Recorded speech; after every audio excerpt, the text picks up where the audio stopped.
Yes, people, welcome back to the channel. Welcome back to the show. The boys are back, man. I thought we'd get us back tonight. I know it's the international break, but there's lots to talk about in the world of football, I'm sure, man. So big up, Billy. How you doing, bro? I'm good, thanks, mate. How about yourself? Very well, man. I'm a bit peeved off that it's international break. I can't stand it. Sometimes I enjoy the break for a couple of days and then I'm missing it. So for me, I want football back, and it won't be that long before it is, mate. So big up for coming on, Bill. Errol, how you doing, bro? Pleasure as always, man. All good, man. All good. You're that good. Oh, really? You're that good. You've just decided to say goodbye without saying goodbye. Big up, man. Big up, Errol. I'm sure we'll find getting back in a minute. Dan, don't go do a disappearing act on me, man. How you doing? All good, mate. All good. Glad to be back, although COVID has got me again for what feels like the 85th time. Okay. So, no, mate, I'm feeling sorry for myself. That's why I'm in the bedroom. You have it you had it about 4 weeks ago, right? Mate, I got it off the plane, I think, on the way home. I must have. So, never mind. More important Fair things enough, in life. man. Oh, bless you, mate. Pete, what are you saying? All good. All good. Glad to be on with the boys talking football. Like you guys, I hate international break. I do. Can't wait for the games to get back this weekend. Nice one. LB, you're back doing watch-alongs for Algeria versus whoever it is. It's tough times, man. It must be time for football to come back, bro. Yeah, it was actually, man. It was a madness. Salah versus Mahrez, isn't it? It was all right, you know. Yeah. It wasn't the worst game in the world. What was the score? I didn't even know. 1-0. Oh, 1-0. Did both of them score or not? Nah, neither of them scored. But yeah, it's difficult times. I'm just glad it's only a week. You know what I mean? Because normally it's two in it, like 2 How many weeks. we got left? Is it only one more this year? Is it November? Yeah, there's another one. Can you believe that? There's another one. Literally in like 6 games' time, there's another one. Not even that. How is that even a thing, man? It makes no sense. It's absolutely crazy. Errol, are you going to do a disappearing act on us? Are you good? I think I'm good, bro. I think the Wi-Fi. Pay your bill, Errol. Just pay your internet bill, for Christ's sake. You know what it's like, lad. Cost of living crisis. Robbing the neighbours. It is, man. Listen, there's a few things I want to do today. I just want to look at the season so far. I know that for international breaks here, but I feel like there's enough to get through in terms of some of the predictions and some of the stuff we've said, if anything's changed, and just some general questions that I've got to throw out to the panel. So I thought we'd do it tonight. But I just want to spend 5-10 minutes as a panel just talking about the Man United situation, because I can't really move forward without destroying Manchester United. I'll tell you what, we'll do something different. We'll go to Dan last, because I know what I think Dan is going to say. Let's hear some neutral opinions first, and then we'll come back to Dan. Well, just soak in how everyone's thinking. And let's hear it off so once you get neutral. Yeah, once you get an idea of football fans' opinions, you can take what you want from what we've said, Dan, and digest it. Billy, go for it, man. As an Aston Villa fan, you've not really got any massive rivalry with Manchester United. I don't actually know if you like Man United or not, to be fair, but what do you make of the situation at the moment, bruv? I mean, they're not my favourite team in the world.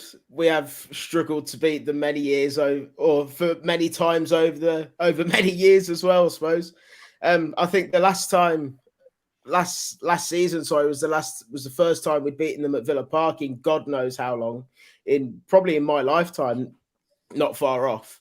So yeah, they've always had that little bit of a rivalry. I suppose it's only from Villa fans against Man United, because we could never beat you. But yeah, it's same as always. It's just a bit of a mess, isn't it? It really is. There's not much more I can really say about Man United than it just looks like a complete and utter mess. And I'm glad that my club aren't in that mess.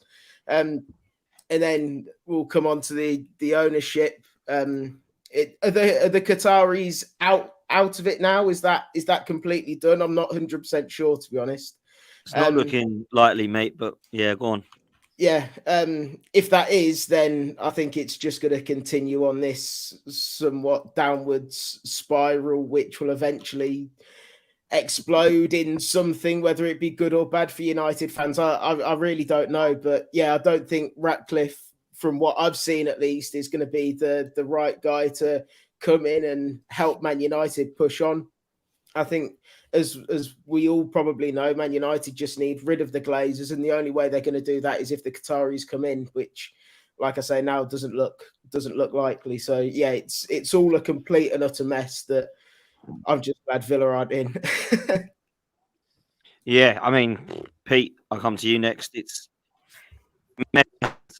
I'll save what I think. I'll save what I think Go until for it. until it comes to it. But what's your thoughts on this situation? Because there's a lot of Man United fans that are kind of in melt. And I just want to get your thoughts as a Newcastle fan, bro. Um, it's from the outside looking in, I can understand the frustration. I can understand why they're feeling the way they are. Because look, me and Dan have talked about it before. As a Man United fan, I understand it because we were in that same position. We had 14 years of this takeover. It's so close. It's going to happen any day, and then it doesn't quite happen, and you're back to square one, and you get that feeling of your club's going to change. Your club's going to be in a great position, and then it just gets taken away. And luckily enough for us, it just kind of happened for us out of the blue, and we're in that position. So I understand why Man United fans are feeling the way they are. And it's because Sheikh Jassim was going to revamp the club. He was going to rip it up and make everything that's crap about their club at the moment, and there's a lot that's crap about their club, and Dan will agree with me, make it all better.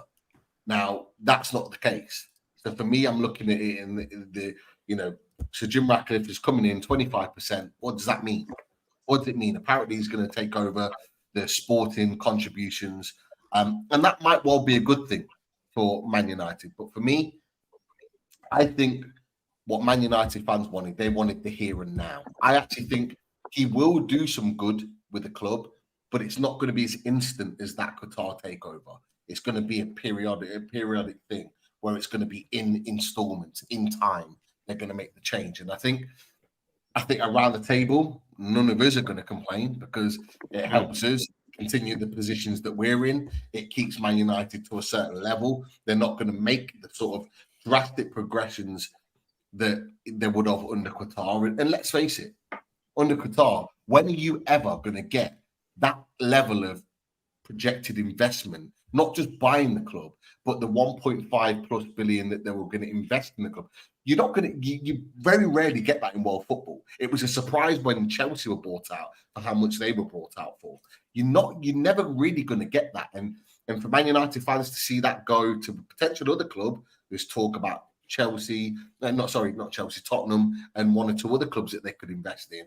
Like that must be a kind of a hard pill to swallow. But for me, I think they will see some changes on the front of the club in terms of the kind of day-to-day running. I think things will improve, but it won't be to what Man United fans have pleaded for, begged for, expected for. And the big question for me is, what are Man United fans going to do now? They've got 25% investment, so they've got some investment, but that big takeovers for me, this deal going through puts them years away from that potential big takeover. But it sets them back further. So what are Man United fans going to do? Are they just going to kind of just accept it, or are they going to continue the protests? Are they continue everything that they've been doing previously? And it's a really interesting thing to observe. But for me, as a Newcastle fan, I've always seen it as when we got our takeover, we need to look at teams to target of where we can overstep them and get the jump on them. I personally had Arsenal and Tottenham as those teams initially. Arsenal made the big jump up, and you're playing outstanding football at the moment. Tottenham are on the rise again, but I see Man United as a team that we can overtake and potentially get that position that they were kind of coveting for years now. So I'm not complaining as a Newcastle fan. I don't think many others would. But I'm interested to see what Man United fans are thinking about this and what they're going to do now that this 25% is likely to be installed into the club. Listen, Pete, it's a nice segue, so I'm going to go next. And I'll ask Dan to hold off replying because I want him to reply to some of the comments because I want LB and Errol to have their say before Dan comes in because I'm sure Dan's going to go on a rant about it. But for me, I blame a section of the Man United fan base for this, and I'll tell you why. There's a section of the Man United fan base that won't accept this. There's a section of the Man United fan base that do accept it. And then when a new shiny toy like an Anthony or a Bruno Fernandes or a Hoyland come, they sit on their hands and they just wait. And for me, I was calling this out when the Cronkies were being called out by Arsenal fans. What were the Arsenal fan base actually doing about the Cronkies? Nothing. As a fan base, nothing. Sitting on their hands and moaning and then sitting in Arsenal tops, Arsenal scarves, buying beers, buying pies, buying pizzas and going Cronkies out. They were the part of the problem for me. Now it's all rosy and everything's great and the Cronkies are fantastic again. And we're seeing the same now at Manchester United. And unfortunately for United, what's happened is that fan base section has been fought against by the lovely fan base who sit there and quiet and we're positive and we'll be clapping and supporting Manchester United whenever we want. And the the Glazers, they're only part of the problem. This is the issue. You've got a section in the fan base that actually believe and are on side with the Cristiano Ronaldo comments, the Ralph Rangnick comments, the Jose Mourinho comments, all very well respected footballing men that have said there's problems at Manchester United, the stadium's falling down, Ronaldo's gone back and it ain't the same place. These things need changing. And there's a section of the Manchester United fans that say they're all toxic, get them out. So I actually sit there and say, what is it that Manchester United fans actually want? Because the standards are on the floor. Manchester United fans were trying to banter me last season, had that better season than us, winning a Carabao Cup and coming third. That's not Manchester United that I recognise. I recognise Manchester United as winning titles, Champions Leagues, and shitting on everybody in the 90s. That's what I recognise Man United as, not laughing at Arsenal because they come second and we come third and won a trophy, so we had a better season. I couldn't give a damn whether you think that's true or not. Both of the clubs are in the mud. Yeah, we should be winning titles. And when we're not, we should be disappointed, not bantering each other about who was the best loser out of the two. So there's problems with the fan base, in my opinion, and I think they accept mediocrity. And that's why I don't have sympathy for any of those people. Now, I'm not saying that Dan's one of those, but I'm also saying that there are sections of the fan base, or Arsenal and any club that do that. But when I look at what's happening right now, I look at their fan base and go, what did you think was going to happen? When you go Cronky out, keep saying Cronky, Glazer out, and then you sit there in the stadium buying their shirts, buying all their stuff, and then when things don't go right, you get a Norwich scarf, and then you go and have a little bit of a protest, and then they'll buy Hoyland, and it's all hunky-dory again. Like for me, there's got to be a level of consistency and a united fan base that's actually going to want to do something about it. So I think it's a great question from Pete, and I'd like to get the answer on what Manchester United fans will do next. Errol, let me come to you next, bro. Right. Well, to be fair, mate, I think the Man U's of this world, the Arsenals and especially the Liverpools, they have very similar ownership styles in terms of the way that their owners in an ideal world would like to run their operations. They'd like it to be as self-sustaining as physically possible. The way Arsenal and Liverpool kind of differ from Man U is Man U's has allowed, or the owners, the Glazers have allowed the club to be run on debt for so many years now. And as a result of that, they've neglected other areas of their football club that otherwise would have been staples as best in class. And when I mean staples and best in class, Tottenham have now got possibly one of the best club stadiums in the Premier League. Newcastle and City have probably got the best academy setups, up there with Chelsea's academy setups across the league. Brighton have got one of the best scouting networks and the best scouting systems. So all these things that, as you mentioned, from the 90s into the noughties, that Man U used to be first in class for, they've slowly regressed and are no longer top grade. Other teams have already caught up or chipped away and caught up with them. And those areas have been neglected by the Glazers, and they haven't really run a self-sustaining model. The issue with the fans, and I think all of our teams are going to experience this, if you know, the big ones are already experiencing it, and the rest of you guys' teams will probably start to experience it over the next 5-10 years as well, is there are levels to fandom in this day and age now, because you've got your diehards that have lived and breathed, been local, lived and breathed the club, will go rock up week in, week out. You've got the ones that will come from out of town but will still physically go there. You've got the ones that tune in at 4 a.m. in the morning, whatever time, midnight, wherever they are around the world, they'll all tune in. Then you've got the people that just love content, love what we do. They're casual, or not necessarily so casual, but we'll just like flick in or out and watch it, match of the day, watch highlights, watch the footy when you can. And because you fans exist in so many different little pockets, it's hard to really, especially when your club's the size of Man United, it's hard to really garner a united voice for what fans want and what fans can all agree on. And I think it's a problem. It's a problem for all of our clubs, as I've mentioned, but it's not a problem for the owners, because the owners absolutely rinse that division. They get to make the spin that they want, push it out there, and then the Glazer sympathizers, they'll big it up. They'll try and rationalize it. They'll try and see a logic and a reason behind it. And then you'll get the polar opposite from the ones that absolutely want nothing to do with the Glazers and have probably wanted them out for the last God knows how many years. And it just generates infighting between the fan base. So instead of actually putting your energy and efforts towards the common goal and the enemy, which is replacing the Glazers in whatever capacity, you spend all of your time and energy fighting over the intangibles, the things that on the moment you are not really going to be able to change. You're not really going to have much impact over.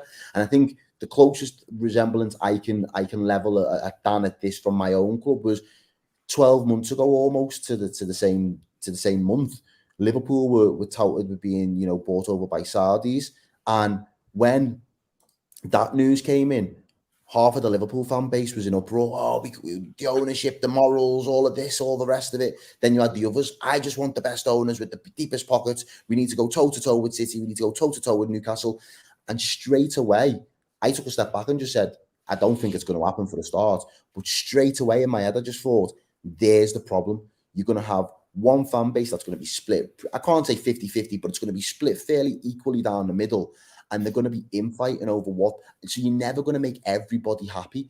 And I ultimately think with this move for Ratcliffe now looking like he's going to be the front runner, I think this is a great opportunity for Man United fans. And Dan, you won't like this next bit, but I'm just going to say it as it is as far as I'm concerned. This is a great opportunity for Man United fans to reassess their expectations from their football club going forward. And that's probably not something that you wanted to do. You want to hold your club in the regard that you've held it for years and years and years. But right now, the reality is it's not going to be that way going forward. So whether that's just we don't expect Champions League every year, we expect a challenge for titles, but we want to be a re-emerging force in the next 5 or 10 years, I think the fan base would respond better with new expectations, constantly having this expectation that we need to get back to the pinnacle of football with the current shackles that you've got on you within the Glazers and the new dynamic with Ratcliffe. It's only setting you up for bigger and bigger fails as far as I can see. And that's me trying to be as objective as possible and try and put the banter in. Me and you have good chats, Dan, so I know I don't have to try and banter you in any way, shape or form. You'll tell me the facts yourself, do you know what I mean? So that's just how I'm seeing it from the outside looking in, mate. No, it's fair, man. When I brought up this topic, your face lit up, LB, your eyes widened. Talk to me, man. To sign off the last couple of games in the league, eh? Give him something. Finish club, innit? I just say that. I just think it's not a good day. It's not a good week for Dan, for the rest of United fans. I don't understand it. 25%, but then he's going to run the football operations, apparently. Don't really get, the investment coming forward. I'm pretty sure, Dan, didn't you have, problems with at Arsenal when you had, 2 separate owners, because who's putting the money in? I just don't really understand this, to be honest with you. I think, obviously, the Qataris, they've obviously been putting out some stuff. They've been leaking some stuff to the press about all the stuff that they would have done and if they would have bought United. And I think it would have been scary if they would have got hold of United, because they would have put a lot of money in. The stadium, training ground, players, the whole structure of the club would have been changed, and it would be unrecognisable. Yeah, it's a hard reset. It would have been a hard reset. Of course, but now I don't really listen. I actually think that I think that the structure might improve slightly, but ultimately, I don't think it's going to massively benefit Manchester United. This guy coming in, because he's only got 25%, and I don't really. Again, United fans are not going to properly accept this. They want the Glazers gone. Do you know what I mean? So they're not going to be happy with this. I think obviously this guy's coming in now, and he's going to sort out the football inside. And I do think that they'll probably start. You'll see this now over the next years.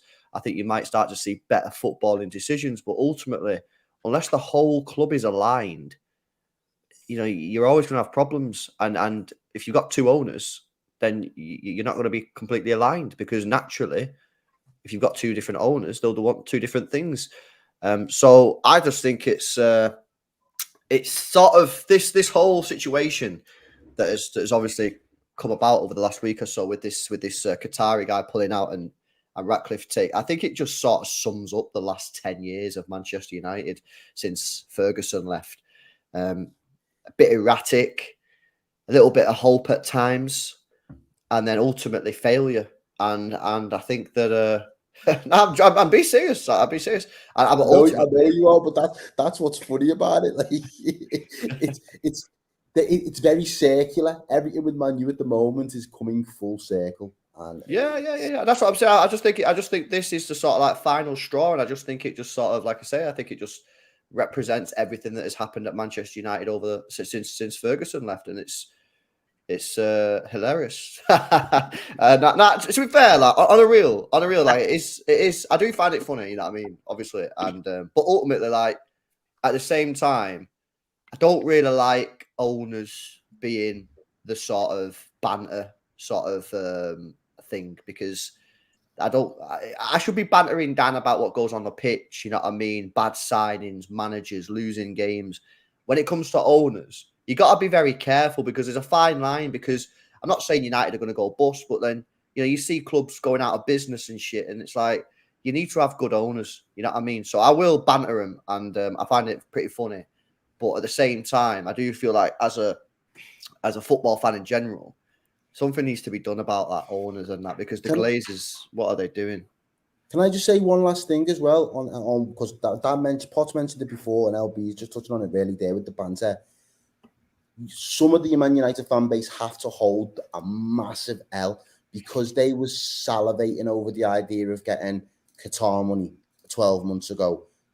They was getting, mate, Dan, you can pull faces, but you can't say they got to take the fucking L on that, mate. You cannot, after the years we've gone through. Because they was pioneering, they was cheerleading, they was rolling out the red carpet. Errol, I won't have it, mate. I won't have that. Okay, go on. You can't laugh at people for having hope and wanting someone to come, a group to come in and make their club better, when you've just sat there and told me everything that's wrong with Manchester United. True. It's ridiculous. It's been the week from hell with this. I liken it to asking my wife for a PlayStation 5 and waking up on Christmas Day morning to a PlayStation 2 and 3 in the same box. That's what it's been like. It's been absolutely horrendous. Hey, hold on. Everyone's got me allergies, not you. No, but it's been horrendous. The first thing I'm going to say is, we're a club that at the moment are in a lot of debt. Is Sir Jim Ratcliffe buying this money out of his bank? Is he hell? He's having to essentially have this funded to buy the club. So again, it's not being bought with his own money. This is the problem that we're going to be falling back into again. The other situation of it is, I've heard so many reports this week about, well, what the Glazers didn't like was the fact that Qatar come out and said they were going to do this, and this with the club.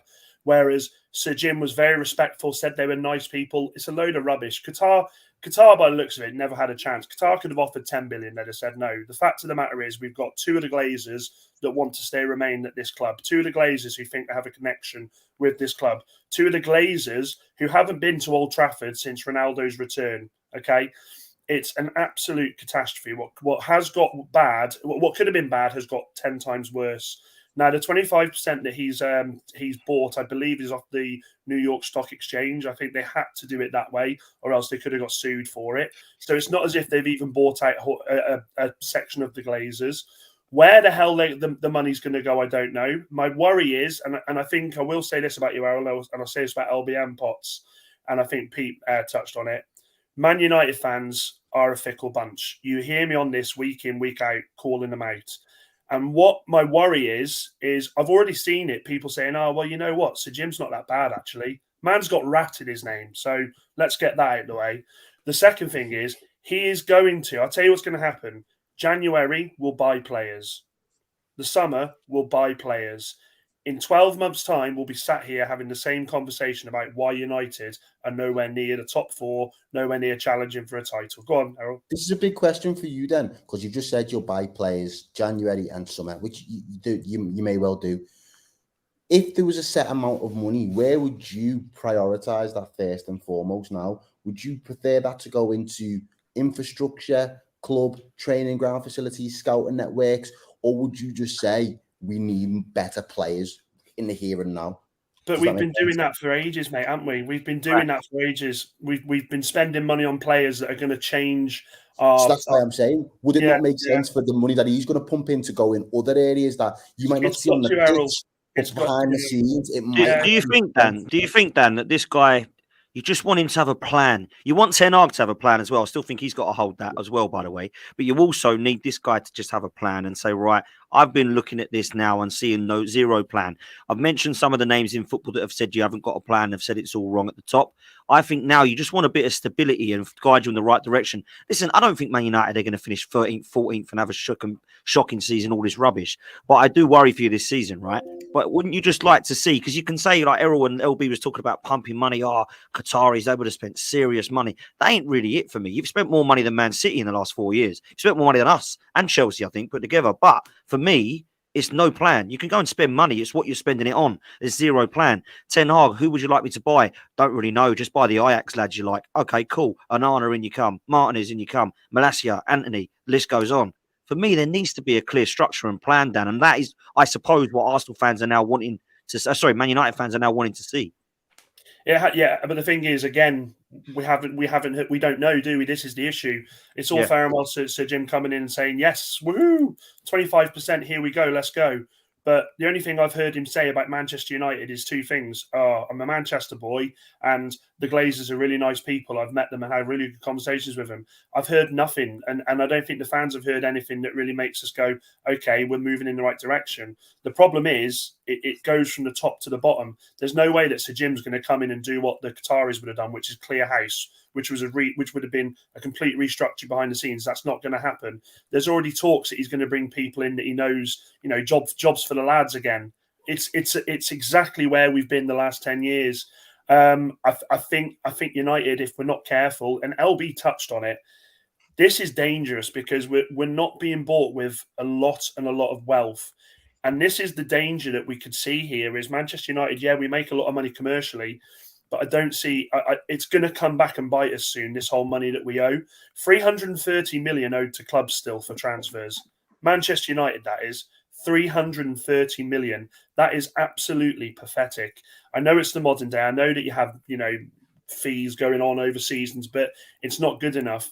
The fact of the matter is, until he comes out and says, right, I'm taking over the Sporting side, which we've heard, this is my plan, we are none the wiser. For all we know, he could come in.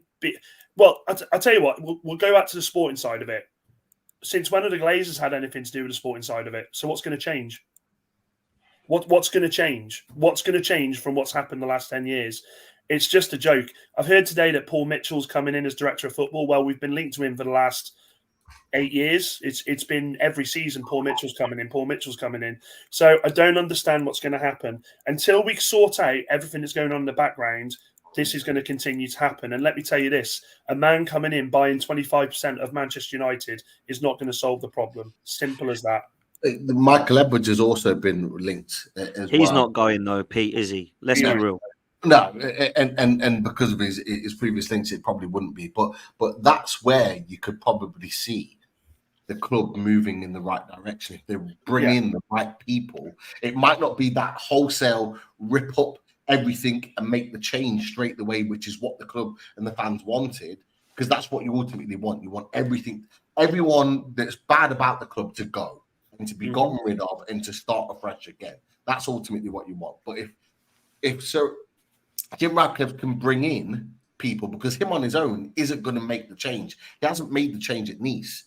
Nice haven't made the strides that he promised. They hate him there. When he first invested. Exactly. So he's not going to make the change individually. But I just think that if they get in the right people that you haven't had before, is it Murta? Yeah, John Murta. Like, He's he's doing a apparently- Murta madness. It's a load of bollocks. He's been linked to getting the boot and bringing, like I said, Mitchell and Edwards in. Or Paul or Mitchell someone- is the guy I think that they're looking at. Yeah. If they bring those guys in who are able to kind of stabilize the club and go in the right direction in terms of what they want to build, then you might well see some changes. Ultimately, though, I have a question mark. Obviously, I had the question mark about you from a fan's perspective. I have the question mark about the club in the upper echelons of the club, because yes, it's 25%. On this show, I think Potts has referred to Sir Jim Radcliffe as an owner, but it's only 25%. Exactly. Ultimately, the Glazers make the decision, and it's whether those guarantees are there that is the case, that he has full opportunity. Autonomy. Yeah, autonomy. That's the word I'm looking for. That they are able to do what they want to do, and the Glazers can't come in last minute and go, actually, I want to do this, and override them. If that's the case, I can see things moving forward. But if the Glazers have the ultimate responsibility on making that decision, you're absolutely right. You're not going to go anywhere. And look, for us around the table, we're not bothered about that. Like, we're okay with that. But ultimately, for you as a fan, and I'm thinking about you as a fan right now on this panel, that's the last thing you want, because as I said to you, this big change, this 25%, is massive for you guys. If it was me and it was a Newcastle in that position, I would either want a full takeover or nothing at all. Because what that does, it opens you up for a potential full takeover 6 months down the line, a year down the line.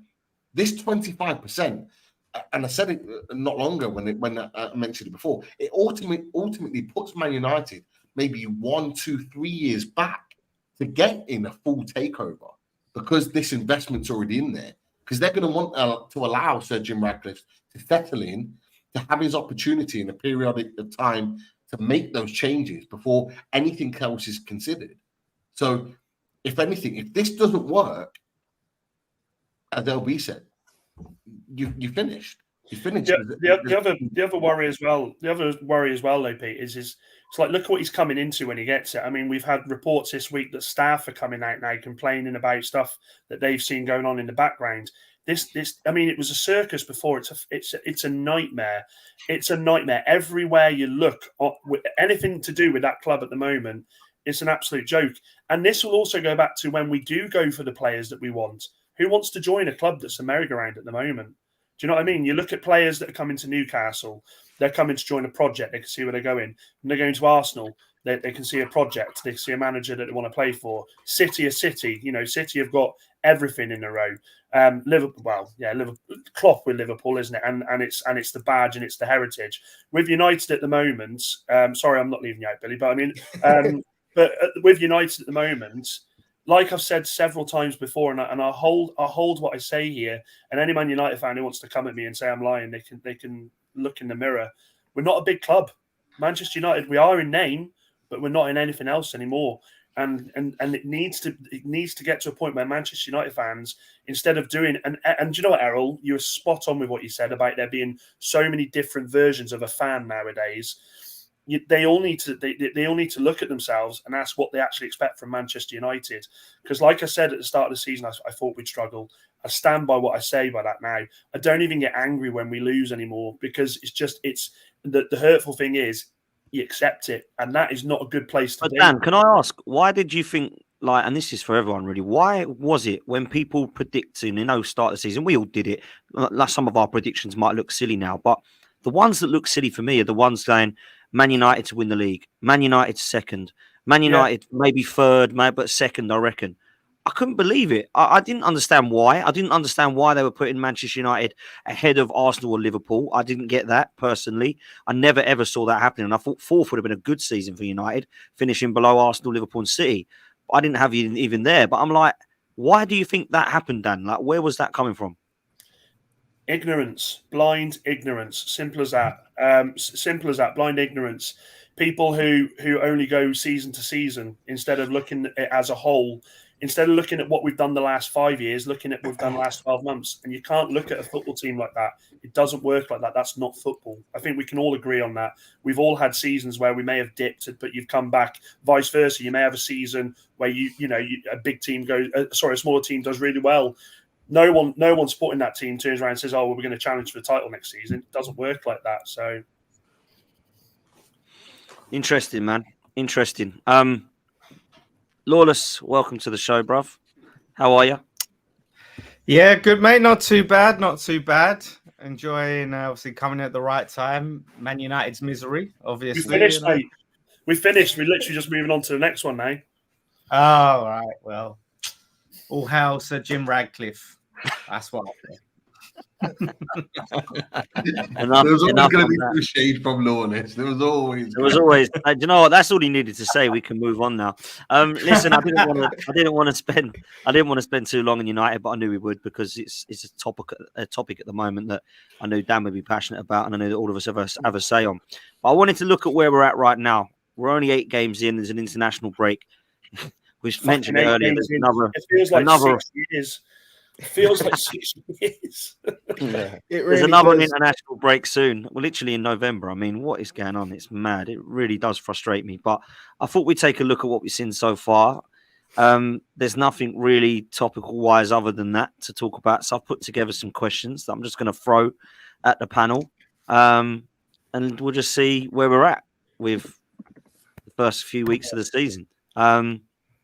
Lawless, let's start with you, because you're new to the show right now. Big up for coming on. I know you had a busy day, so I appreciate you jumping on, bruv. Just going to throw some questions to the panel. First question is, this season, who have been the surprise package in terms of a football team for you?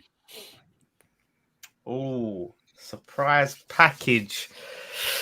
That's an interesting shout. I mean, in some ways, we have, I think, been a bit of a surprise package. Because let's be real. Let's be real. No one was giving us no credit, no praise, no nothing. We were this team. It doesn't matter what we did in the cup. We finished 14th last season. Moyes, it looked like there were some problems there behind the scenes with him and Steyer and all of this stuff. No one was really bigging up our signings. And we've been a bit of a surprise package. We're going under the radar. I shared that thing in the group. Everyone's, Saliba. But Zuma, he's up there with Saliba as one of the only players who's not been triple pass. So I've got to say West Ham. I think everyone else is kind of, I can't think of anyone else that I'm like, wow, I can't believe that team. The teams that are like down at the bottom, you expect to be down at the bottom. The teams that are near the top, you expect to be near the top. Chelsea and Man United imploding isn't a surprise because they've been doing it, quite a few seasons now. So yeah, I'd be interested to see what everyone else's answers are. But yeah, well, I'll go next because mine isn't West Ham, because West Ham have had a good start, but I expected them to be in and around there to start with. No, you didn't. Shut up, you liar! You of all people, you. I said you'd be in the mix. Do you not remember our conversation? The mix. The mix. That's what you had us in. Leave it out. No, I actually think, joking aside, you do deserve some credit. But I'm gonna have to go for the team that I can't stand as the surprise package. Tottenham losing Harry Kane, and for me, having Postecoglou, which, to be fair, no one really knew how good he was. I know people said that he did well at Celtic, but I've seen managers do well at Celtic before. I think, to be honest, it's got to be Spurs. No Harry Kane. Maddison taking them to a new level. Bissouma being put in his actual position and playing. Defensive partnership. I think all of their transfers so far have pretty much been hits. Van der Ven, Vicario, Udogie, and obviously I mentioned Maddison. I think, the players that they have actually got in a little bit of strength and depth in. There's 4 or 5 positions where they haven't. But I think for me, I've got to give it to them. Anyone got any other names? That's a good shout. But let me just say at this part, everything you've said about Spurs, you can say about West Ham. We lost Rice and all of our signings have been hits. So, but Postecoglou is a big surprise package for me. I didn't expect him to hit the ground running and do that. So I think that's a good shout. I'll throw mine out there, and he'll probably get a big head after this. But he's not on the panel right now. But I give it to Crystal Palace. I think that. Crystal Palace are in the top half of the Premier League. They're above Man United, above Chelsea. They have had a horrendous injury list this season. And it's still in the top half of the Premier League. They've got one of the best defensive records in the Premier League. And I can't believe I'm saying this now because we have them next. We've got them on Saturday. So I'm thinking, please, can they have a bad day at the office? Because they're fair play to them. They've done really, really well. And look, if you look at that top half of the table, it hasn't got, Chelsea in there. And yeah, it's got Man United in and around that. But that top 10 is kind of like set in terms of teams that have been really kind of performing like over the last 2 or 3 years. So to break that mold as a Crystal Palace team, I think is commendable, really, and fair play to them. Because I don't think anyone expected that. I think there were people last season talking to D on the chats and banter and all the rest of it, saying that they were going to be down in a relegation battle, but they're not right now. And so fair play to them. So that's just someone a little bit different. I agree, Pete. I agree. That was mine. Yeah. Lost 2 all season. Lost 2 as well. That's not bad. It's not bad. All right. How many have they drawn? Drawn? They've had a horrible. They've got look at their injury list. They've had a. So they've won 3 games. But let's not spin it. And they lost their best player as well. And they're only 2 points off the mighty West Ham, so they must be doing something right. Not the mighty West Ham. They must be doing something right. We've had harder run of fixtures, by the way. And I love this. Lawless really thought everyone was going to say West Ham. Look at him; he's gutted. Well, I knew you won't say it. You won't say it. You know it's true in your heart of hearts, but you won't say it. But Tottenham have surprised. How can you say it's West Ham when Spurs are sat top of the Premier League?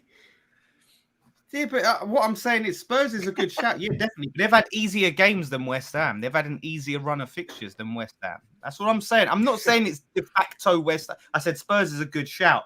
Palace is an interesting one, but the way Dan United was going on, they've lost 2 games all season. 2 games. Can you believe it? It's like, okay, we're 8 games in. They're flipping 3 games all season, so you can spin it different ways. They've won 1 less than you, so you can spin it whatever you fucking way you want. Okay, but who they played? Well, I'd say they played United, but it's not much of a scalp anymore. Yeah, exactly. Well, they beat you at Old Trafford, didn't they? So that's.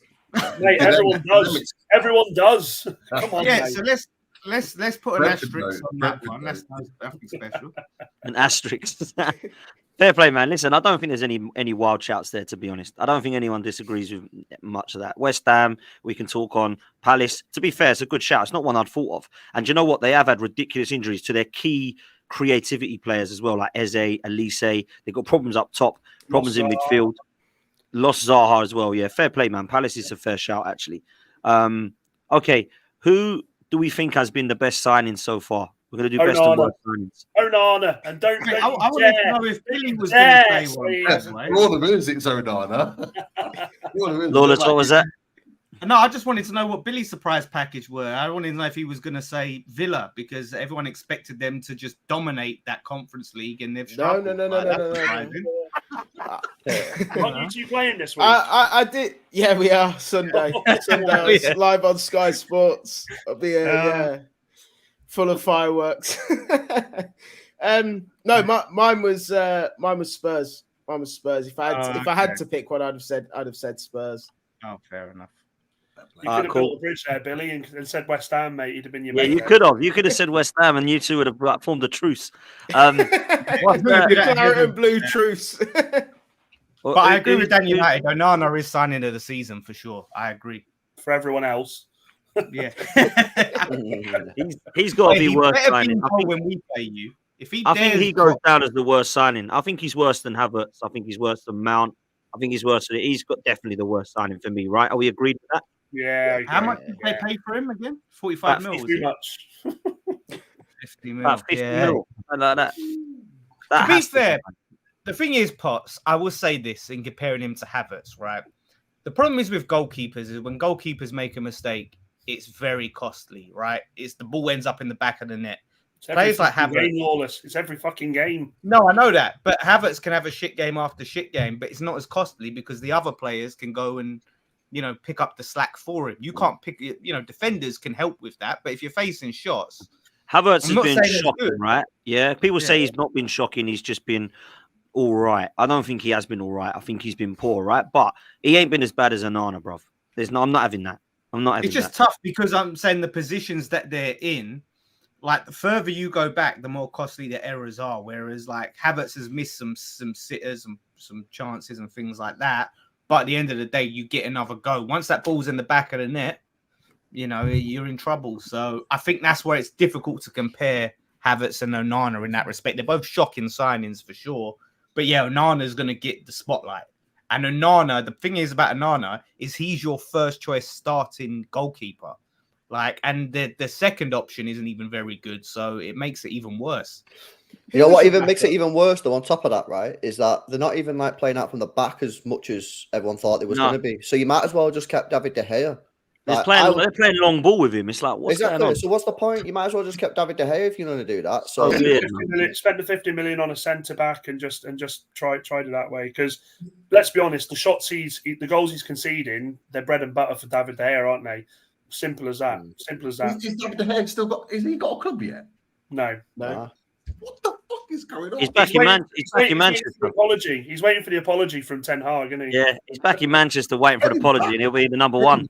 You probably get him on cheaper wages. Dan, who is your backup goalkeeper? Me. It's Tom Eaton, isn't it? No, it's the Turkish lad. I can't pronounce his name. It's the Turkish boy. Mate, David De Gea getting back in the number one, mate. Number one jersey. Okay, fair play. That's clear. I think that's clear. Shout outs for signing of the season so far. Throw some names at me, Madison. people. Madison. Yeah. James Bartholomew, Jeremiah Madison. Wow. The price is unreal. And then you're not going to Gnarly. You're not going to Gnarly, Pete. No. Tonali's bookmaker. I say I'd have had odds on that, mate. I'd have had lots of odds on that. At the top of the show, did you see the reports? No sporting betting involved, apparently. So all this talk of, I've just tweeted out, all this talk of 18 months, 3 years, bullshit. It was all Italian media chatting shit. It was always going to be the case anyway. Yeah. Obviously, they're bored. They're just bored, Pete. That's what it is. International break. I've got to agree. It wasn't Italian media chatting shit. The guy, a fellow Italian player, actually said, yeah, it was him. He was pointed out, eyewitness account. He gave me the links. Yeah, but he's the Italian player that was actually caught. So he's of course he's going to out everybody else. Of course he is. But everyone burned down with me. On an honest level, there's clearly an addiction there. He's admitted to blackjack and poker, and for all the kind of banter that people have thrown out on social media and the want for him to get banned and all the rest of it, there's an addiction there. And whether it's betting, whether it's alcohol, whether it's drugs, whatever it is, he needs help. And regardless of whatever happens, I hope he does get the help that he needs, because addiction's not a good thing at all. No. So regardless of the bantering kind of nature that we'll throw at it, and maybe he will get some form of ban for what he's done. Certainly in Italy, it's really heavily frowned upon. It's illegal. You're not allowed to do it in Italy. It's not the same in England. So he may well still get some form of ban, whether it's internationally for his country because it was in Italy, but it might not necessarily affect anything in England. But on a real level, he needs support, and Newcastle United fans and the club will do that 110%. It's the same with Zaniolo as well, though. It is an addiction for both of these players, and Zaniolo's got to come back to Villa now, running around with a betting sponsor on his chest. It was the same with Tony at Brentford. It's an absolute joke, isn't it? That these footballers are having to have got these addictions themselves, and they're having to go out on a Saturday afternoon or whatever and run around to millions and millions and millions of people around the world, showing off a betting sponsor with something that he's really struggling with. It's not right. And I mean, No, I agree. the gambling sponsor thing should have been implemented active immediately. Obviously for contractual reasons and whatever, it hasn't been able to. But the sooner that comes in, the better, really, I think. Yeah, I agree with shouldn't- Pete I though. shouldn't laugh. James is the signing of the season 100%. Obviously, yes. James Ward-Prowse.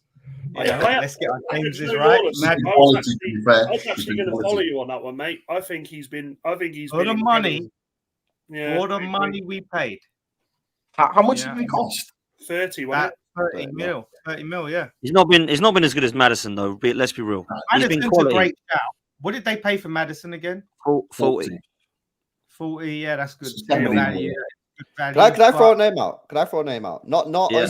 not a signing of the season, but you might look back at the end of the year and go, "Wow, what a deal!" I'm going to shout out Hudson Odoi. 3 million quid, I think it was.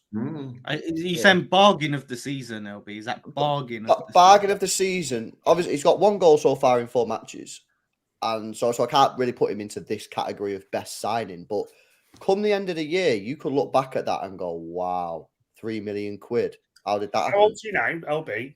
He's still Is that- early 20s, isn't he? Yeah, I think it's like 23, 23, 24, is he? Something? 22, 22. It's And crazy. it was only a couple of years ago. This guy was being touted to Bayern Munich and all that kind of stuff. And if he can just get if he can get 10 goals or something this season, which isn't out of possibility, you're going to look back at that deal in the summer and go, "Why did no one else take a little gamble on that 3 million?" Any team that needs a winger here, 3 million quid.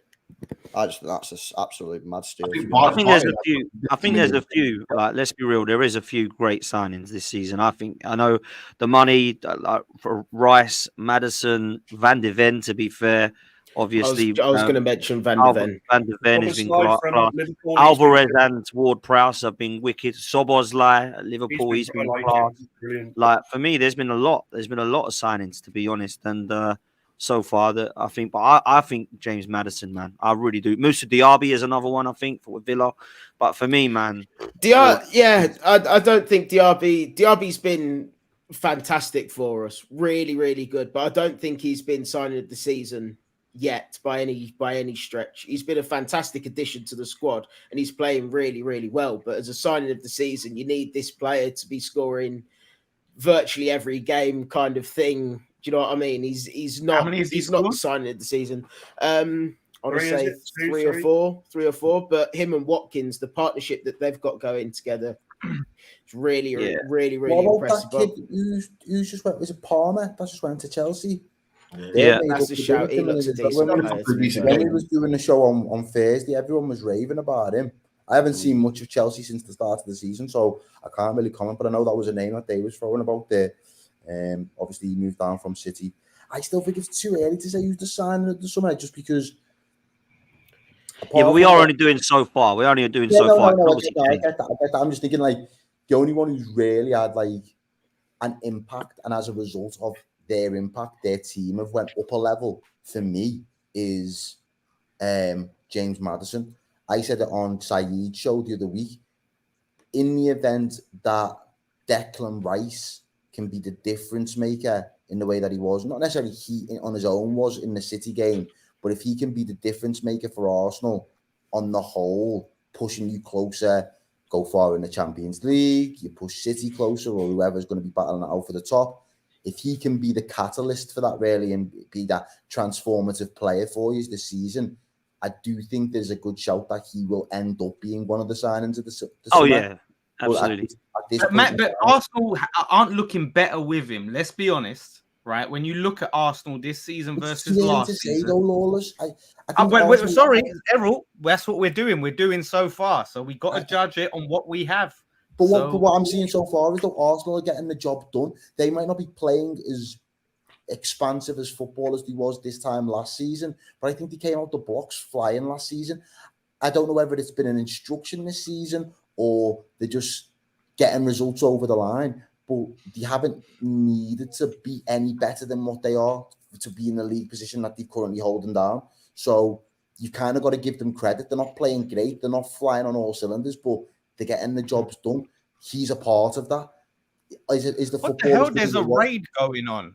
Well, there's this Twitch. Is YouTube doing Twitch now? Lewis has raided us. I don't know if anyone Legend, knows man. about what raiding is. Yeah, So- yeah. Legend, man. If- Yeah, he's for those direct. who He's don't know- redirected. Big up, my guy. I never knew Lewis had done Yeah. that. Big up, my guy. Thank you, bruv.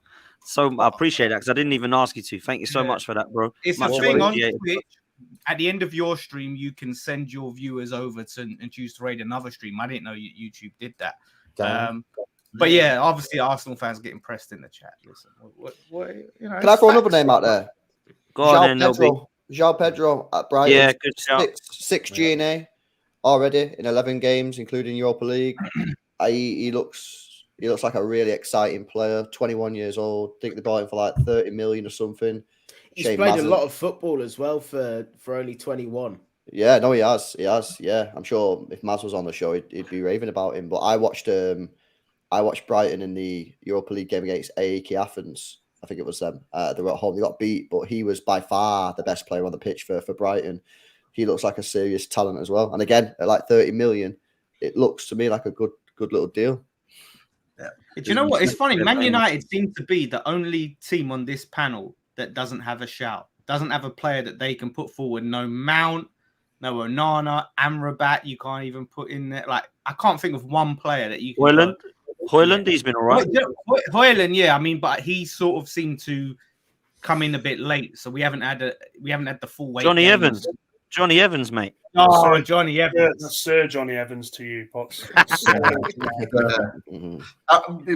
Lawless, I'm surprised you've not said, and bearing in mind we watched him when we played against you the other week, Edson Alvarez. I said Alvarez. Lawless is not giving him enough credit, in my opinion. I genuinely think in our conversations later on in the season, we'll be talking about Edson Alvarez. Like, for me, he, from a defensive point of view, he's been a seamless replacement for Rice. From a defensive point of view, Rice give you a bit of both. From He's what I've a seen, fantastic player. I think he's brilliant. It's early, but I feel like he does that defensive job as well as Rice, if not better. From what I've seen so That's far. what I said. Potts, I agree with Lawless. I really do. Listen, in 8 games, how long has Declan Rice been at West Ham for? 4 seasons? In 8 games, you think now he's a better defensive player than Declan Rice? I need to see more than 8 games, bro, before I'm making comments like that. I understand your hate for the lad. I get it. You clearly can't watch him in an Arsenal shirt anymore because you can't see what he's doing in an Arsenal shirt. It must hurt you too much to see it. There's absolutely no praise from him anymore. I get it. It's hard for you. I'm not having that. I'm not having 8 games now. All of a sudden, it's better than Rice. In 8 games, I've seen defensively better than Rice. 8 games. Whose idea was it to do a fucking review on 8 games? All I'm saying is, but you didn't say about 8 games. You're saying now this guy's now better defensively than the last 4 years consistency of Declan Rice, who you told me was one of the best players that you've seen. This is crazy, man. What I said was, so far from what I've seen, he is as good, if not better, at Rice at the defensive part. Yes, Rice is more rounded. Rice has the attacking element. So Rice was a more rounded midfielder in that. He had other elements to his game besides the defensive part. But this is the thing why we are better now without Rice is we have someone who's better at that one portion, the defensive part, in what's his name, Alvarez, and then we have someone who's better at the progressive part, right? And Ward Prowse in terms of passing and things like that. Rice. The thing what we haven't got in terms of what Rice had was the ability to drive with the ball, right? That's what we have lost. But in terms of a balanced midfield, I think that's why we've leveled up. Like Rice was still quality at the defensive stuff, can pick a ball off someone, anything. But Alvarez gives you a little bit more of that still. He's much stronger than Rice. He's much more physical. You know, how much was Alvarez? Alvarez, I think it was like 25 mil, if I remember right. So you've paid 25 mil and 28 mil for Prowse. So you basically paid 60 mil for Ward Prowse and Alvarez, yeah? Yeah, like almost half the price you paid for Rice. You know, that's what I'm saying. So you wouldn't want Rice as well now. You'd say no, thank you. I want Alvarez and Ward Prowse instead of Rice. You're better without. You don't want you back because we're better. We used to. Don't disrupt this amazing midfield. That's what you're saying. Well, it depends on the price. It depends on the price. I ain't paying no 100 mil for him. I'll tell you that for free. No, forget the Yeah, price. Forget the money. You say you're better without Rice. You wouldn't have him back now. No chance. No way is he disrupting that midfield. Squad depth, of course. and He's got- Yeah, 33 million you spent on him. Squad depth, man. Alvarez Here was he is. 33 million. he can sit on the bench. No, but what I'm saying, then you've got options. Maybe you can look and see. Do you know what? And the funny thing is Souček is even looking better without Rice. I'm not Yeah, even. do you know joking. what? He actually looked all right. You know, Souček. Because Rice wanted to go forward so much, and that's the problem. Is he enjoyed that aspect of the game, even though he's a defensive midfielder, and then it put Souček in this awkward position. Whereas Souček can just focus on being the guy who's great without the ball, All right, That's cool. the thing. Okay, we'll I move. don't know how we got onto that, but you got triggered. Anytime you're a super Rice defender now. I'm a Rice fan, brother. I love him. I think he's absolute quality. So that's why I'm going to defend him. When you mention names like Ward-Prowse and Alvarez, I'm going to have you on it because as much as I think they're good, I'd have Rice all day long, man. Listen, let's move away from Rice. Otherwise, it'll be here ages. Who do we think is getting sacked first, guys? Like real talk. Because I tell you what I think it is. I think it's this Bournemouth guy, man. I think this Bournemouth guy is in trouble. I don't see any of the style of play that's worked. I don't see that they're going to give him that time because they're going to look at the relegation around, I don't know, maybe November or time towards Christmas and go, we don't want to be in a relegation fight this early. Let's get somebody in. I don't know who, but let's get somebody in. That's my shout. Any other names? I agree. Do you know he spent 100 million as well, according to Transfermarkt? So it's not like he only. No, I'm saying he spent 100 million. Like he spent a lot of money as well. So yeah, man. I think he could be in trouble. Yeah. What about Paul Heckingbottom at Sheffield United? Because there's talk of them bringing Chris Wilder back, isn't there? I don't know if that would just be a case of it's not going to happen. No, I don't think so. Because it was meant to happen in the week building up to when we beat them 8-0. Like they were apparently meant to make that change then, and then I think it got cut like in terms of a potential before we played them, and afterwards they kind of was like, nah. Because I think it's a different expectation as well for Sheffield United than there is to Bournemouth fans who thought they were going to be like 13th, 14th this season. So I don't know if that is a real opportunity. Listen, I don't know that he will definitely be there by the end of the season. They might be calling Big Sam come January. I don't know, but it depends how bad it gets to Sheffield United. But for me, I think the Bournemouth guy, there's not really any others that massively stand out to me. I don't think Luton will part ways. I don't think Sheffield United will. I don't think Burnley will. The chat's all shouting Eric Ten Hag. Won't happen. Can't afford it. Won't happen. Eric Ten Bob. You sure Jim Radcliffe won't come in and sort of bring back Ollie? What do you think's got to happen if for Ten Hag to get the sack? Do you have to be like down in like 15th or something? Well, they just got investment now, Dan, so they might have the money to give him the boot. No, they won't. I think that's one thing. Rival fans are obviously going to say Ten Hag, but I think a majority of United fans are happy to give him the time. They have to. You have to, without a doubt. The next three games are crucial, man. You got Sheffield United away, and then you got Copenhagen, which is a must-win if there's any hope of qualifying for the Champions League, which I already think is bleak anyway. And then it's City.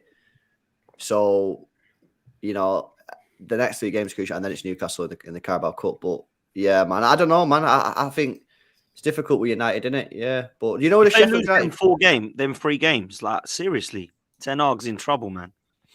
Well, if he loses against Sheffield United, then he deserves to get the sack off them because they just. Well, yeah, I think they'll beat them. But if they go out of the Champions League and they lose to City, like I'm telling you now, if I go to Butlins this weekend for my 80s weekend and I'm dressed in fancy dress and watch United get absolutely curtailed by Sheffield United. I ain't coming home. I ain't coming home. It all depends on the Butlins you're going to. Which one is it? Minehead. Oh, I ain't going. No, Minehead, mate. Minehead. I ain't going. Not Bognor. Mate. Yeah, Bognor, mate. Bognor. Unreal. Yeah, do you know what? I want to see the videos in the group chat if that happens. Dan, I want to see the. Do you know what the worst thing was? I woke up the next morning, realised I'd been messaging LB, realised that I watched all the videos back, and I was like, oh, for fuck's sake. Free bar. That's all I can say. Free bar. There you go. But no, you know what? I think a shout. I could potentially see Daesh being on the chopping block. I know they just got that 3-0 win over Bournemouth, but they've got a tough run of games coming up. They've got the Merseyside derby next. They've got West Ham away, us, right? Obviously, they've got, I think, Burnley at home, which they have to win. If they lose the next 2 games and get to Burnley at home and don't beat Burnley at home, because then they've got Brighton and Palace away and Man United. They've got a tough run of games, and he was already facing some pressure. And I saw a lot of Everton fans getting a bit fed up with him. And again, he's one of them managers, like I said, like Moyes, if that style of play is not working, you can't really have much patience for it. So I think Daesh. You've got a point there, haven't you? Because new owners, like we were saying about Ten Hag, new owners do come in and do want to. Oh, yeah, they got the 7-7-7. Yeah. Is there an argument that Everton have had arguably the easiest run of any team in the Premier League this season? They've not played many big teams. Yeah, I think Everton will keep Dyche because they'll know that what are Everton going to do? Like sack him and get a more attractive style of play or something. Like I think they need to keep Dyche, man. Yeah, but like if you get the guy that's say, you get one of these managers that's he's known for keeping teams in the Premier League. He plays a style that keeps teams in the Premier League, and then you're in the bottom 3 and you're losing week after week. You've got to try something, not necessarily a new style of play, but just new ideas, a new manager, a new approach, whether that is going back to Big Sam or... Yeah, that's also what he's done for the past 10 years and kept Burnley up every season before he was sacked. I think if they get DCL and Beto together up top and lump it long, I think they've got a chance of getting some 1-0s and 2-1s. I really do. Decore behind I think that'll keep them up, man. Decore, he's been quality for them. I think Everton will be all right. I had them near the bottom this season, I can't lie, but I had Wolves in more trouble. I think Gary O'Neill, again, has really impressed me because the style of play at Wolves has actually been attractive and actually good to watch. And I always thought that, Wolves were going to be this try and nick it 1-0 side, but actually they deserved to beat Man United, in my opinion. I thought they were really good against Liverpool. I thought they were beat City. Do you know what I mean? They're a team now I look at and go, maybe they could surprise a few. I'm not talking like coming 11th, 12th, but I do think they'll be safe now, and I think it might be the first time in a while that the 3 that have come up might be the 3 that go down, because Vincent Kompany's getting away with absolute murder, by the way. Burnley, I mean, they've been shocking, and you don't want to talk about it because it's another one of Pep's boys. It's very odd. It just but he has had a rough start, Dan. He's had a horrible start. He's had a rough start. Yeah, but have they been impressive? Don't matter. If the end result is still you expect. What was Luton that's a real tough game then? Like they beat them, and now you go, that's decent. Like they've been all right. I think they've been poor, Burnley. Bro, they've had a really difficult start. What does matter if they get? At the end of the day, they're taking the L's where you expect them to take the L's, and they got a good win against Luton. They were unlucky against Forest. Deserved to win that game. Do you think the Vincent Kompany don't deserve to be questioned more though? No, why would he deserve to be questioned after 8 games? Yeah. They haven't lost to anyone that you're looking at and you're going, oh, fuck, I can't believe they lost to them. Like, looking at their games, they lost to Villa, Man City, Newcastle. So you think Luton and Sheffield United, they deserve to be like battered like the way they have, because they have been battered, both of them, right, by a lot of fans. I think Burnley have got away with it. I don't look at Burnley and go, yeah, but they've had a tough start. They'll be fine. I think they're in massive trouble, Burnley. Well, they're in trouble, but obviously they're in trouble. They're a promoted side. They're not just going to come up and slam. Like, but I'd say, LB, did you not see people's predictions with Burnley? Like 12th, like 11th. It's unlikely, but at the end of the day, if you would have said at the start of the season, where do you think Burnley will be after 8 games? You probably had them somewhere in the relegation zone. Do you know what I mean? And as Lawler said, they've not lost any games that you expected them to nick. They beat Luton. And then you can say, oh, yeah, they only beat them 2-1. They still beat them. They still got the 3 points. It wasn't even me saying that. I just don't look at Burnley right now and go, oh, I know they've had a tough start, but they'll be fine. They look fine to me. No, I don't think anyone's saying no, but that's not the question. About Kompany, like if he should be, if Kompany's under pressure, that's what you're talking about. Yeah, that's how you started the conversation about it. Should it be? Yeah. I think there is pressure for me. I don't think he's 100% safe. Well, I don't know. I think no manager it would be a bit of a knee-jerk reaction if they just fucking fucked them Absolutely. off. I'm not saying sack him now. Yeah. I'm just saying no question marks have been asked about Burnley whatsoever. Well, So what I'd say, Dan, maybe is in a few It's years' the way time. they play. It's the way they play. his fixtures now, right? So he's got Brentford, Bournemouth, Palace. He's got West Ham, Sheffield United, Wolves. That's all up until the 5th of December. Arsenal is thrown in there. So if at the 5th of December they're still in the relegation zone, then absolutely, yeah, you can have that conversation. But to say it now based on the fixtures he's had, I think that's harsh. The one concern I would have if you as a Burnley supporter is when you get the ball to the top end of the pitch, Where are they getting goals from? you don't look like you're going to score, and that doesn't you can play whoever you want. The fact is, when you got the ball towards our goal when we played you had no one there who looked threatening. And I'm sure you guys who've played them probably had the same sort of situation. So I just think just chill out on that one. I think he'll do it, man. Go play. I think he'll be fine. Honestly, If we you're play playing a Burnley. bit- Go on. Lord, No, I was just going to just quickly say the problem is if that style of play necessarily isn't great for teams like Burnley. You don't spend a lot of money in relegation battles. That's the only problem where Daesh is still so good at it. A company might be a better fit at a club that expects to be a bit higher up the table and has a little bit more to spend. I was a big proponent. He's trying to do things differently, and he's trying to set up his team differently. So Natalie, who's on this channel as well, like she bigs up Burnley, and she's been adamant when we did our preview with her. She was saying, we're not going to sit back. We're not going to be a Sheffield United. We're not going to be a low block. We're going to come out and we're going to attack you. And you know what? First few minutes, in the first 10 minutes of the game at St. James's Park, that's exactly what they did. And they created 2 or 3 really good chances in that opening part because they progressed the team. They pushed players forward. They played balls in and behind, and they've got players with pace that can cause problems. But LB is right in what you guys have said. Like they just haven't got the quality of front line to punish teams. The way in which they're building, the way in which they progress their football is good. You look against Man United; they created a number of really good chances, but they just didn't have the potency in the front line to destroy teams. Who is their striker, Pete? Who is like their main striker? Something Foster. Lyle Foster. Lyle Foster. Yeah, he scored against us. I can't remember. Yeah, I know He you're was suspended for our game, which was a positive. See, they could have won that game if he weren't suspended. They might, Come on. I don't think they're 100% safe. If I had to pick now, I think Burnley might be, or Bournemouth it would be. We're going down with the other two. That's what I would say right now. Look what I've seen so far. But take Danny.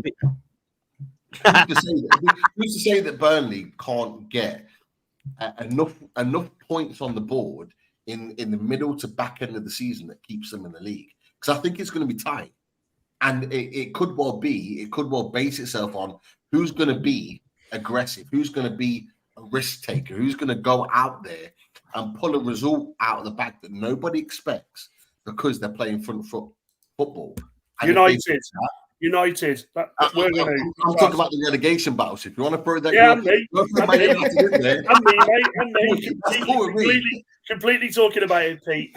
but what like for me, I think there's more of an opportunity, in my opinion, that Burnley could potentially outpoint Everton towards the end of the season, because I think that at home, away, they've had a tough start, as Lawless and LB have mentioned. They have, but when they start playing teams around them, when they start playing teams that they could possibly pick up points against, I think they could accumulate.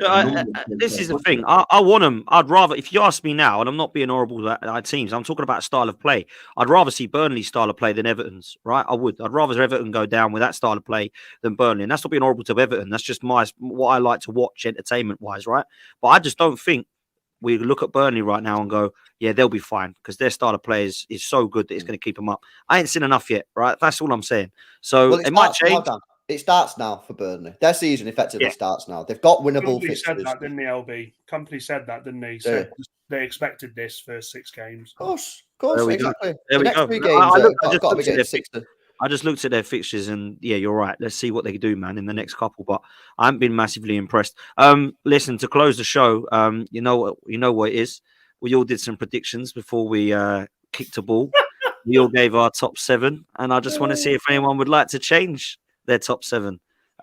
Feel free, feel free. It's a ball's now been kicked. We can talk about what our top 7s were. I can remind everybody, and we'll see if How can people we find will them, do. Dan? How can we find Yeah, them? I'll see if I I can't can remember what mine was. Yeah, I can't Man remember United mine. 4th. I can't. Oh, I'll read them out. Hey, We'll start with you, Dan. United, you're up first. You went for Man City to win the league, Arsenal 2nd, Newcastle 3rd, Man United 4th, Liverpool 5th, Chelsea 6th, and Spurs 7th, mate. I'd drop United down to 6th. Just pure hope. Chelsea, I'd drop out. I'd swap Chelsea for Brighton. Out of my top 7. Okay. Not You're Villa. leaving Tottenham. Where are you putting Tottenham? Did you say? Well, yeah, like we've said, who have they played other than Liverpool at the moment? Have they played any of the big boys yet? Who's that? Oh, they drew against you, didn't they? I mean, yeah.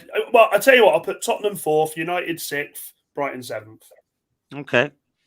That's interesting. Lawless, you're up next, bruv. You want for City to win the league, Liverpool 2nd, Newcastle, right. Arsenal 4th, Man United 5th, Chelsea 6th, and West Ham 7th. Yeah. Okay, so I'm changing it. Obviously, as some of you may have seen, I did do an updated table. I think like just after the season when I'd done that sponsored post thing. So obviously, Man City will be 1st. Liverpool 2nd. Did I say that? Yep, I'm sticking with that. 3rd place, Spurs. 3rd place. I've said that for weeks and weeks and weeks now. I'm sticking with that. Arsenal, yep, still 4th. I put Man United 5th in both of my tables. Bloody hell. Appreciate that, mate. Thanks for the pitch. Do you know what, Pete? Even though you're, cheating bastards and you've got referees in your pockets, that might work in your favor. Don't start this shit again, please. I'm going to do you a favor. I think I'll swap out Man United for Newcastle. Still Champions League football, so I'll take it. I think I think 5th, Newcastle. And then 6th, I'll stick with Brighton. What have I got there? Chelsea. There? Chelsea, fuck them. Get them right out of there. And 7th, West Ham. I stick with that. I stand by it. That's my Fair play, man. Fair play, Lawless. We'll update. LB, City to win, Liverpool 2nd, Arsenal 3rd, United 4th, Newcastle 5th, Chelsea 6th, and Villa 7th, mate. Yeah. I'll swap Liverpool and Arsenal around. I will remove Man United from 4th and insert Spurs. I will.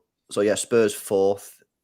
Newcastle, I'm gonna keep in 5th, and then Villa, I'm gonna knock one up to 6th, and then 7th, I'm gonna put Chelsea. Oh, fuck off. What have you seen? you got LB, you got Lawless was sat there then. Lawless you got Lawless excited. I really thought you was going to say He West thought Ham. it was going to be West Ham. He's weird. What the fuck is that? That was hilarious, man. I can't lie. That was funny. I really thought you were I going to go was for it. waiting for him to say it. Yeah, man. Pete, you're up next. City to win, Arsenal 2nd, Liverpool 3rd, Newcastle 4th, United 5th, Chelsea 6th, and Villa 7th. You and I, Pete, have got exactly the same top 7. So we might as well do ours together, mate. Exactly the same. Wow, I didn't even notice that before. So yeah, I'll let you go first, Pete. Yeah, I'm going to make a couple of changes. I'm going to take. Okay, I'm going to put the top 3 the same. I'm going to say no. In fact, I'm going to keep the top 4 the same. I'm going to take Man United out, and I'm going to bring West Ham in. Yes, Pete. Come on. After all the abuse he gave you last week, you're going to bring Wait, him I back. don't think As I say, it's every fucking week. regardless of abuse, arguments, disagreements, I'll always give a football opinion. Exactly. So just put that table up again. Sorry, just 1 second. That's all right. So I'm going to get top 4 the same. I'm going to go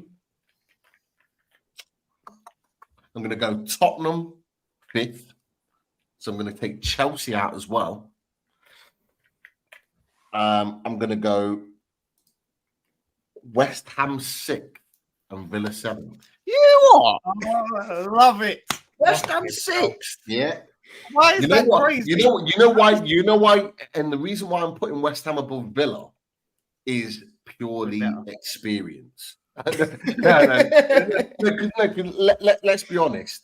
West Ham have gone back-to-back seasons in Europe, whether it's Conference or Europa League, and they've been able to manage it over the course of the season. And I think that might be the difference between them finishing above Villa.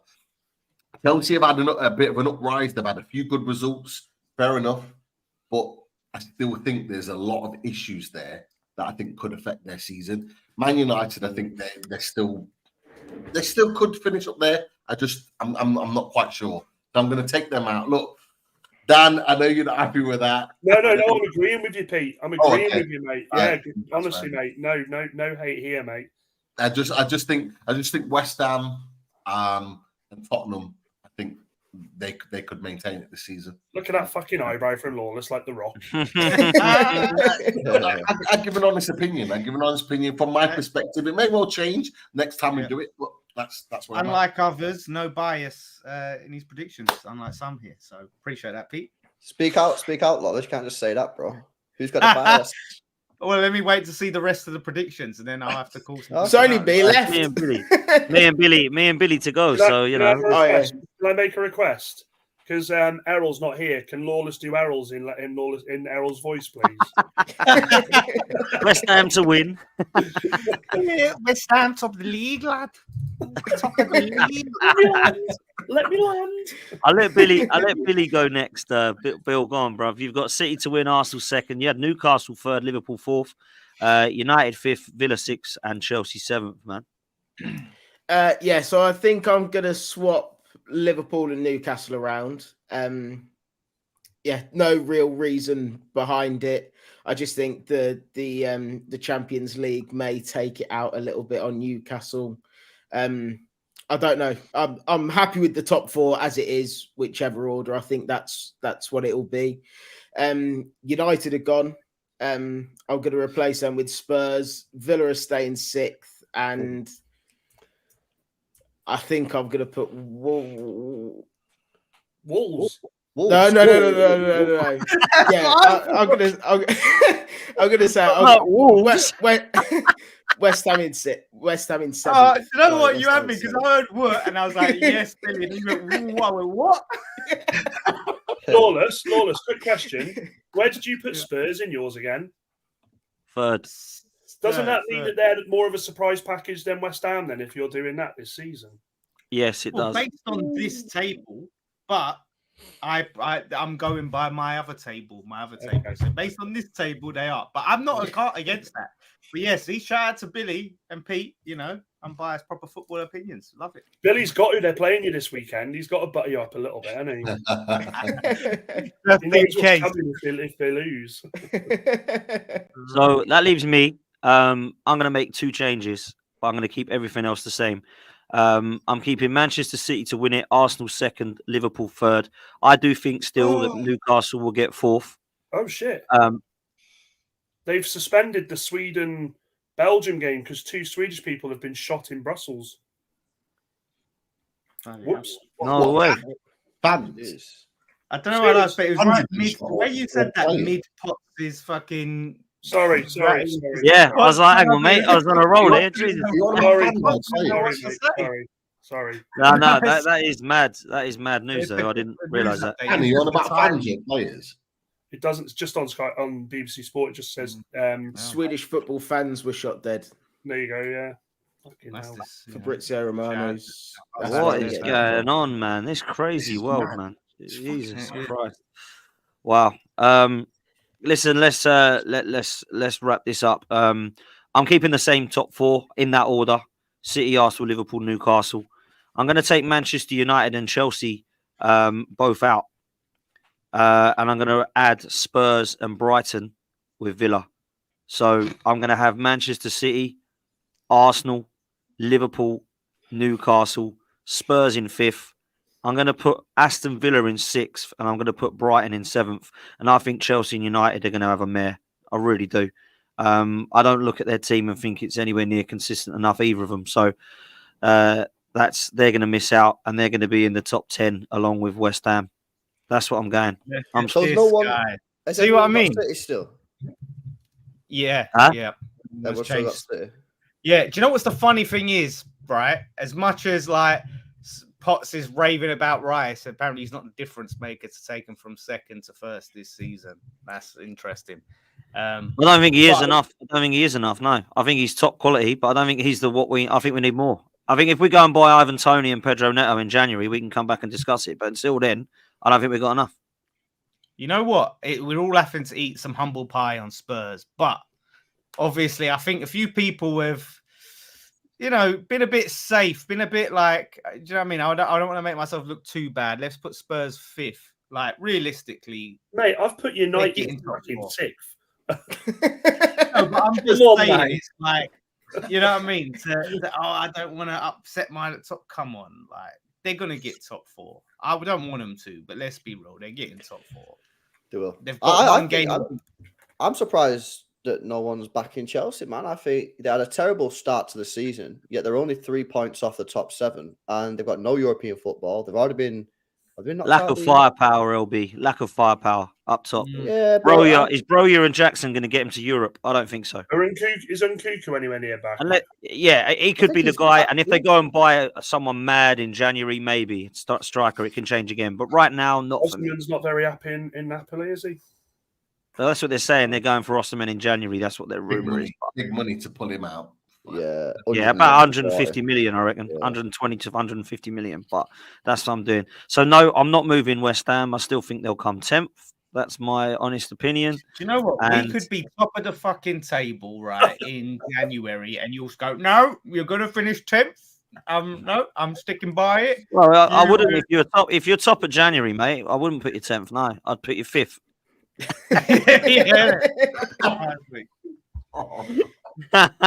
Lawless, what was you saying when Leicester were top at Christmas? I was the only one, right? Because there were so many people. I did this thing at Ball Street with all the other, Arsenal. Robbie was there. All the Everton channels, everything was all there, and they was going, "Oh no, Arsenal are going to win the league. Arsenal are going to win it." I'm like, nope. I think Leicester are going to do it. Everyone was adamant that it was going to be Arsenal, and did they win it? Nope. Leicester won it. I actually thought Spurs would do it that year. I really did. I thought they would as well. I was really worried about that. I was thinking you didn't feel like you could win it. Nah, we bought Petr Cech, bruv. We bought Petr Cech that year. That was it. No way we were going to win it. We only bought but don't forget, you was all saying, "Oh, he's worth about 10 to 15 points a season. He'll get you. He gets you 10 to 15 points a season." Remember that? Yeah, but he was. To be fair to him, he actually had a good year in his first year, but we were never beating. I didn't think we'd finish above either of them, and we ended up finishing above Tottenham somehow on the last day of the season. When Newcastle thankfully beat them 5-1, which is one of the funniest things I've ever seen. But what I will say is, there's no way that Olivier Giroud, who was one of the most underrated players, by the way, was enough to win us the title. We had Francis Coquelin at holding midfield, and we had a defence that weren't able to not concede goals. So, there's only so much that Sanchez and Ozil can take you forward. And at the time, we didn't have enough. So I thought that it would be Tottenham or Leicester ahead of Arsenal at the time. But listen, mighty that Leicester. That was back then. This is now. We're going to wrap the show up there. Thank you all so much for joining us on the panel. Big up everyone. Big up Errol as well for coming on earlier. Big up the chat. Make sure you do us a favor. Make sure you smash a like and subscribe. And if you do want to join as a member, you can now as well. Make sure you go follow Billy, AV Billy, and Total Screamers. Make sure you go and follow Dan at United First. And make sure you go and follow LB at It's LB. Make sure you follow Lawless at West Ham Fan TV and at The Lawless. And of course, follow Pete on his socials and Twitter handle and Loaded Mag NUFC. We're out of here, people. We'll see you next time. Take it easy. And as always, up the Arsenal laters.